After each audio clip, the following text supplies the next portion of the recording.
मैं अब इतने दूर तक लेके जाऊंगा कि मैं सिर्फ उसको ही नहीं, माई बाप भौजाई भाई सब जना क्या था ना अंदर लेके जाए कि फिर जीवन बिताते डर लोगे।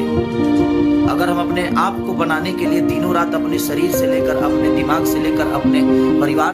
बिहार के जो अररिया का केस चल रहा है, लव स्टोरी आरती यादव और सोनू यादव के बीच का, इसके बारे में हम आज खुलासा करेंगे कि इसका आखिर जो असली हत्यारा है वो कौन है। देखिए, यहाँ पे शुरुआत करते हैं वहाँ से कि ये जो लव स्टोरी का शुरुआत कहाँ से होता है। बचपन में से ही इन लोग दोनों का जो अफेयर है वो ऐसा बताया जा रहा है कि चालू था। क्या था कि जो सोनू यादव है उनका मम्हारा है आरती यादव के घर पे। अब वो अपने मम्हारा के घर जाया करते थे, मामा के घर पे, और हमेशा आना जाना लगा रहता था। इसी दौरान हुआ क्या कि उनकी नज़र आरती यादव पे पड़ता है और सोनू यादव को आरती यादव पसंद करने लग जाते हैं। सोनू यादव प्रस्ताव बहुत बार अपना कोशिश करते हैं कि हम अपना जो इजहार है वो आरती यादव से करें, लेकिन नहीं करवाते हैं। बाद में वो क्या करते हैं कि उनकी सहेली से वो बोलते हैं कि हम आरती यादव से प्यार करते हैं, आप इस चीज़ को लेकर उनसे एक बार बात करें। तो जब उनकी सहेली आरती यादव को बताती है कि आपसे सोनू यादव हैं वो प्यार करते हैं, तो बोलता है कौन लड़का हमसे प्यार कर सकता है, वो जूता खाना है क्या। इसके बाद में बात यहीं नहीं रुकती है, वो लड़का दोबारा नहीं मानता है और नहीं मानने की वजह से फिर से वो कोशिश करता है कि प्लीज़ एक बार हमको आरती यादव से प्लीज़ बात करा दो। किसी तरह से वो जो सहेली है उनकी घर के नंबर से बात कराती है उन्हीं के घर से, और उसके बाद में पहली बार बात होने के शुरुआत से वो धीरे धीरे जाकर वो बात जो है से मोहब्बत में तब्दील हो जाती है। लेकिन बताया तो ये जा रहा है कि जो मोहब्बत है इन लोगों का केवल फ़ोन का ही वार्तालाप तक सीमित था। ये कभी भी आपस में एक दूसरे से मिले नहीं थे। लेकिन ये प्यार का खुलासा आज बिहार से लेकर पूरी दुनिया तक चर्चा में तब हुआ जब ये लोगों का प्यार जिंदा था। तब की बात नहीं है, जब इनका प्यार शहीद हो गया तब का बात है। बताया जाता है कि जो सोनू यादव हैं, सोनू यादव को उनकी भाभी फ़ोन करके बुलाई और ये बोली कि आपका शादी को लेकर हमारे घर में बातचीत हो गई है और आप आएँ और आकर यहाँ पर शादी ब्याह का बातचीत कर लिया जाएगा। ये कहना है आरती यादव का, बयानों में बता रही हैं कि ये ऐसा वर्ड बोलकर उनकी भाभी बुलाई थी अपने घर पे। लेकिन बात यहाँ पर फंसता है कि आखिर 2:30 बजे अगर रात को अगर किसी को बोल दिया जाए आप ही आशिक हो, अगर मान लीजिए, तो आशिक कितना भी मतलब माइंडलेस नहीं हो सकता है कि वो 2:30 बजे रात में भाभी को बोलने के बाद और वो किसी के घर में आ जाए।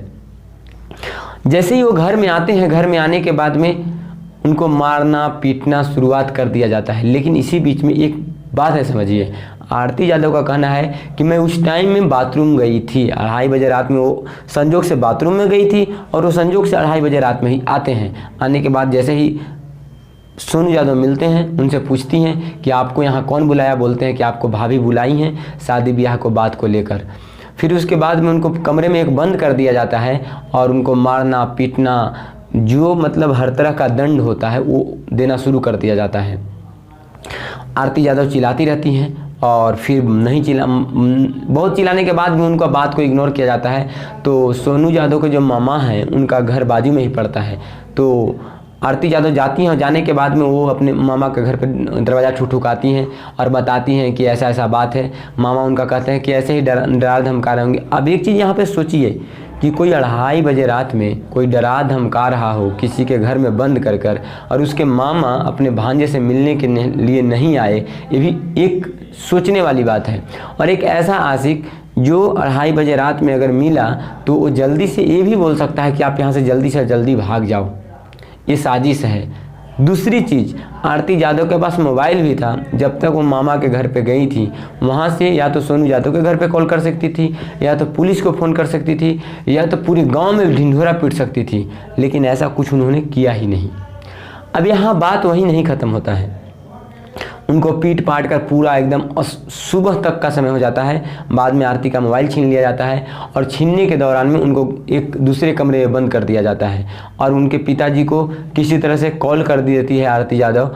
और फिर पिताजी सुबह में आते हैं और वो उनका कहना है कि जो सोनू यादव था हमको आने के बाद में जिंदा था। बाद में जो सोनू यादव का लाश है वो निकाला गया है कब? सुबह में, जब उनका अंदर से दरवाज़ा बंद था। अब यहाँ पे भी एक बहुत ही सोचने वाली बात है कि अगर किसी ने अगर हत्या कर दिया उनका, तो हत्या करने के दौरान कोई हत्या करके बैठा नहीं रहता है, पहली बात। दूसरी चीज़ है कि अगर दरवाज़ा अंदर से बंद है और निकास कहीं और नहीं है। लोग कह रहे हैं कि रात में रोज आता था लोग चोर इसको। कैसे मेरा कैसे दोष है? मेरा सोनू यादव जो हैं वो सोनू यादव ने अपने आप से हत्या कर लिया या उनको किसी और ने हत्या किया? अब देखिए यहाँ पर एक और बात है, भाई का बयान से ये पता चलता है, भाई का कहना है कि ये एक बार की बात नहीं है, ऐसे कितनी बारों का जो है ये दे चुके हैं। बहुत बार आते थे, जो अड़ोस पड़ोस है उनका बहुत सारा ये शिकायत रहती थी कि वो 2 बजे रात में, 2:30 बजे रात में उनका मिलना जुलना रहता था। और वो मतलब ऐसा करके, मतलब उनका भाई का कहना है कि वो आया था उस दिन भी रात में बिना बताए या कुछ ऐसा कोई मैटर नहीं था शादी ब्याह का, और वो रात में आया था मिलने के लिए, और पकड़े जाने की वजह से हम लोगों को जो एक भाई का कर्तव्य से करना चाहिए, बस मैं भी वही किया हूँ। क्योंकि आप सोचिए कि अगर आपकी भी बहन के साथ अगर ऐसा कोई आता हो बिना शादी ब्याह के, अगर कोई मिलने के लिए अगर घर पर आ जाए, तो आप भी वही करेंगे जो आरती यादव के भाई ने किया हो। शायद अगर ये हकीकत है तो, अगर वो लड़का सही में अगर रात में मिलने के लिए आया हो बिना बुलाए, और अगर उनकी भाभी बुलाई है तो उनकी भाई भाभी और ये सब सारी चीज़ों का षड्यंत्र है। अगर आरती यादव ने बुलाया है तो समझिए कि इसमें आरती यादव का भी हाथ है और आरती यादव झूठ बोल रही हैं। अभी इसका पता लगाना अभी बहुत ही मुश्किल है। ये केस अभी प्रशासन के चल रहा है, और जो डीएसपी हैं अररिया का, उनका कहना है कि ये जो मौत है, जो मेडिकल रिपोर्ट है, वो तो हकीकत में जो है वो करंट के लगने से ही हुआ है। लेकिन देखिए यहाँ पर एक और समझने वाली बात है कि क्या होता है कि इंसान जो को अंतिम समय वो लगता है, जब कोई गलत काम कर देता है तो वो सोचता है कि हमारी जो ज़िंदगी है या तो मौत से जूझेगा या तो समाज का सामना कर पाएगा। तो ये जो बात है, उनके पिता के आने के डर से, परिवार में ये बात फैलने की वजह से, जो उनके उमेश यादव थे, उनके घर में पूरी जो वायरिंग थी वो मतलब बिना कहीं पे सेफ्टी नहीं है। हो सकता है सोनू यादव ने डर से करंट लगा लिया हो, इसका कहना बहुत ही मुश्किल है। इसकी जांच सीबीआई से कराना चाहिए। हम आशिक मजनू को कतई नहीं बर्दाश्त करना चाहिए, जो शादी से पहले रिलेशन बनाने का एक जुनूनी, मतलब एक शारीरिक का निखोड़ करना, खिंचाव करना, क्षण भर का सुख के लिए किसी का ज़िंदगी बर्बाद कर देना, या वो लड़की हो या लड़का हो, किसी भी शारीरिक संबंध बनाने के लिए एक शादीशुदा होना बहुत ज़रूरी है। अगर आप अपने बिहार या भारत के अगर सांस्कृतिक के रूप में अगर जीना चाहते हैं, अगर सही में अगर किसी से अगर आप मोहब्बत करते हैं, अगर आप प्यार करते हैं, तो उस प्यार को इजहार करने के लिए या उस प्यार को एक बहुत बड़ा रूप देने के लिए आपका शादी करना बहुत ज़रूरी है। आप अगर करना चाहते हैं, अगर शारीरिक संबंध बनाना चाहते हैं, तो आपको शारीरिक संबंध बनाना तभी जायज़ है जब आप शादी कर चुके हैं। क्योंकि बहुत लोगों के साथ में शारीरिक संबंध बनाया जाता है और उनके साथ शादी नहीं किया जाता। ये कतई बर्दाश्त नहीं करना चाहिए हमारे समाज को, और इसके लिए बहुत बड़ा कदम उठाना चाहिए। अगर शारीरिक संबंध बताने की वजह से अगर सोनू यादव का मौत हुआ है, तो इसका जो असली जिम्मेदार है और असली हत्यारा है वो है आरती यादव, और उनकी भी गिरफ्तारी करने की मैं मांग करता हूँ। इसकी जांच होना चाहिए, कॉल रिकॉर्ड की जांच होना चाहिए कि क्या जो उनकी कॉल है वो भाभी के नंबर से गया है, लेकिन भाभी ने बात किया है या आरती यादव ने बात किया है। अब अगर उनके घर वाले बुलाकर अगर कोई षड्यंत्र के तहत सोनू यादव का अगर हत्या कर दिया है, तो फांसी का सजा होना चाहिए। और दोस्तों, एक उत्तर प्रदेश का और इससे भी घिनौना वाली घटना है, निर्भया कांड से भी बहुत ही घिनौना घटना है, उसके बारे में हम अगले वीडियो में बात करने वाले हैं। अगर आप उस प्रेम स्टोरी और एक लव स्टोरी के बारे में जानना चाहते हैं, तो आप हमारे इस चैनल को सब्सक्राइब कर लें और इस वीडियो को ज़्यादा से ज़्यादा लोगों तक पहुंचाएं, ताकि जो ये हकीकत है कि आरती यादव दोषी है या उसका भाई दोषी है। देखिए, दो तरह इस केस को मैं दो नज़रिया से देखते हैं। अगर शारीरिक संबंध बनाने के सुख से अगर आरती यादव ने उन्हें बुलाया, अगर ये हकीकत है, तो इसका दोषी जो असली हत्यारा है वो आरती यादव है।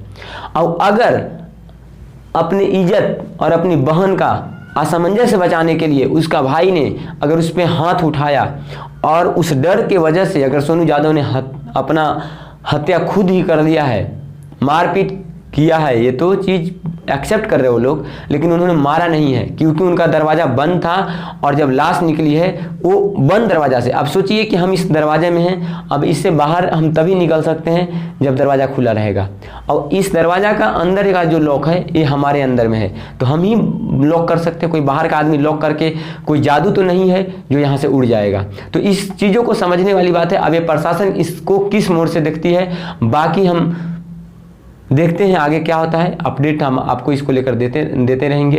बाकी जय हिंद, जय भारत। मिलते हैं आपको।